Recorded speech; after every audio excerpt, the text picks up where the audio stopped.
Imagine a tall, frosty glass filled with a vibrant, layered concoction and called something beautiful like tropical sunrise splash or super sunset breeze. Freshly squeezed orange juice, rich citrusy flavors, and zest. That sounds as visually appealing as it is delicious. Let's paint a beautiful tropical drink.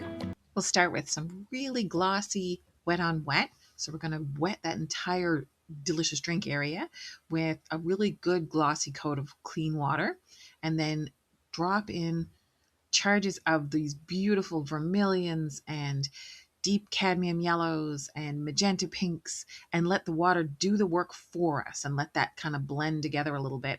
And you can push it around in that nice glossy water and it'll just look so delicious. If you give your paints a little spritz of water before you get started, you'll sort of charge them up and it'll add to that vibrancy. And you can take those colors right off the cake of paint itself, and it looks so lovely. You can even tilt the paper a little to get the colors to sort of run around together.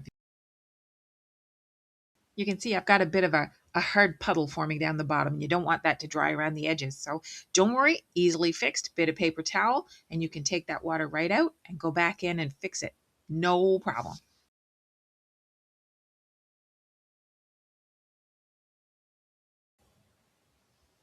I wanted to get some icy or frosty features in our tropical drinks. So I wrapped some paper towel around the bottom of one of my paintbrushes, and I used the back end to just lift out a couple of highlights to indicate that there's some delicious ice cubes in there. And we're going to use a little bit of underpainting to get some really rich roundness in our cherry. So we're going to put some blue around the edges to create a shadow, and then paint the red over top of it, and it'll give it that sort of natural dimension.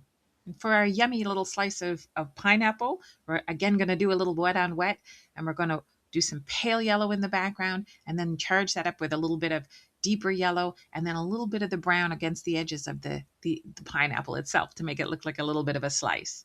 And a couple of touches of sap green to show you the little bit of the vine in the pineapple. You can charge up the yellows a little bit more with a little queen gold maybe to just deepen that yellow a little bit.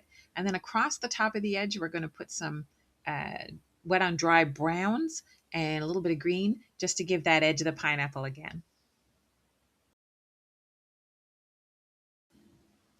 Once your pineapple is dry, you can add some really nice grain to it with a little bit of, again, queen gold or cadmium yellow, and it'll just add to that lovely, delicious feel of pineapple.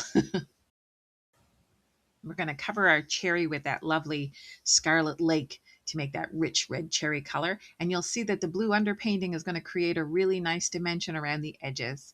And then you can rinse your brush, tap it off, and pull a little bit of a highlight because cherries can be glossy.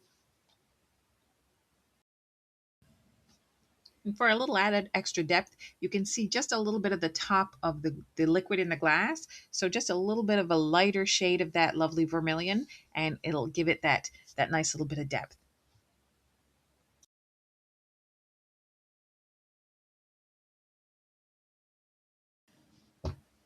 Just a couple little extra splashes of color because I really love the vermilion.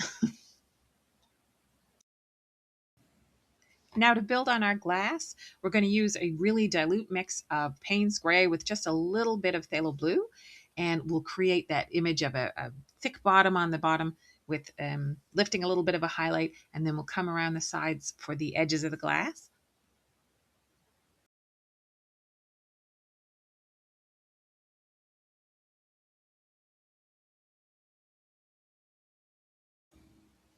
We're going to add our lovely cherry stem, which is a really, really thick consistency of burnt umber. And I'm going to take my rigger brush and just pull that right from the top of our cherry.